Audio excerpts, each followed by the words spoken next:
First degree price discrimination. What is price discrimination? Suppose you're a monopolist.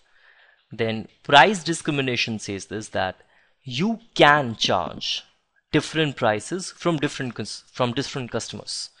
This ability to charge different prices from different customers for otherwise identical units of the product is called price discrimination. Now, there are certain assumptions here.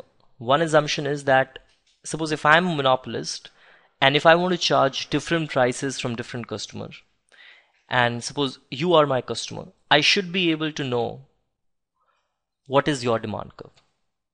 And somebody else is also my customer, I should be knowing what is his demand curve. Why? Because demand curve will tell me what is the maximum price which you'll be paying me for a given unit of commodity. Okay, so supposedly,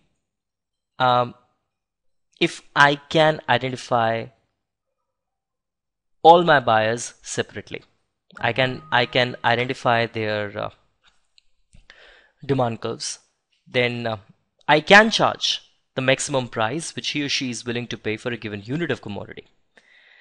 So supposedly the first customer is willing to pay maximum P1 for Q1 units of commodity. Okay, for Q1 units of commodity, and this thing here, got this? So, and what am I going to make as a monopolist? I'm going to make P1 Q1. This is my revenue. You getting the point? Then there is another customer. Say he is willing to pay P2 for, say, the next unit of commodity till here, which is Q2. Okay, so what is my revenue from this? For this unit of commodity, which is Q2 minus Q1, this is what he is buying, and I'm charging him P2, so this is my total revenue. So this way, one, I'm able to extract the entire consumer surplus. Whatever maximum you are willing to pay, I'm charging you that. Okay, so I'm able to extract the entire consumer surplus. So this is one of the features of first degree price discrimination, that monopolist is able to extract the entire consumer surplus. Now, supposedly, if I'm a monopolist and my marginal costs are given by this much, this is my marginal cost which is given to me, and they are given to me like this here, then I will go on charging like these. Okay, this is my third customer, this will be my fourth customer, this will be my fifth customer, this will be my sixth customer. So sixth customer is going to pay me exactly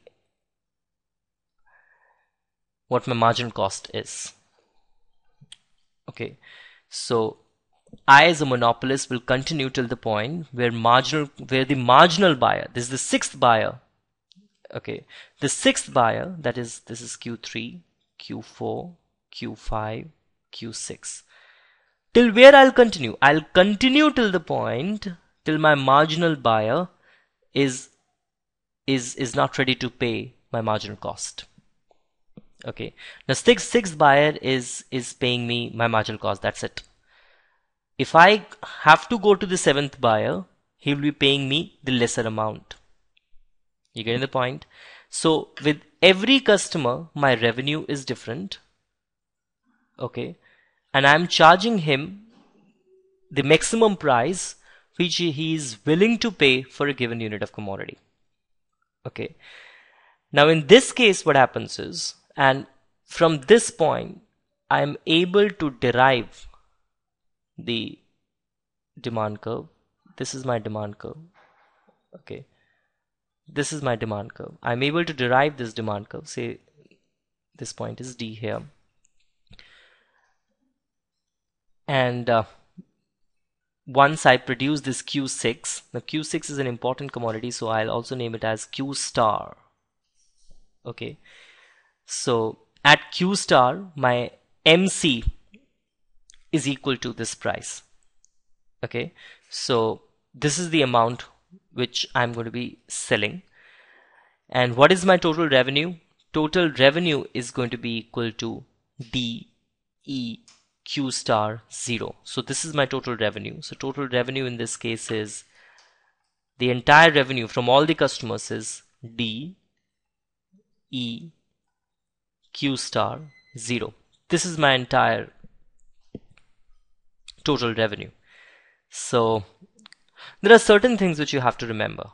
Okay, one thing is that the second customer or any other customer, I'm just taking the example of first and the second customer.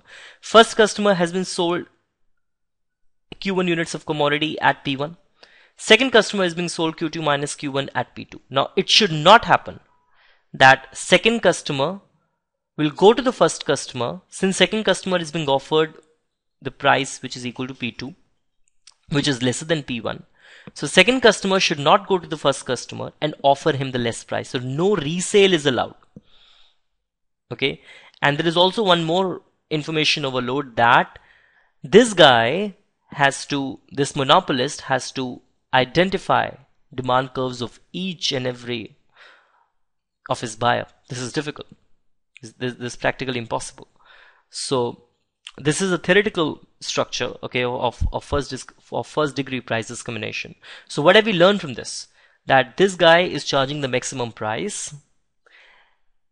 Monopolist is able to extract the entire consumer surplus. He has to identify each customer's demand curve separately, and no reselling is allowed. Okay, because in case if the resale is allowed, then the entire theory will fail here. Fine. So this was perfect price discrimination or first degree price discrimination.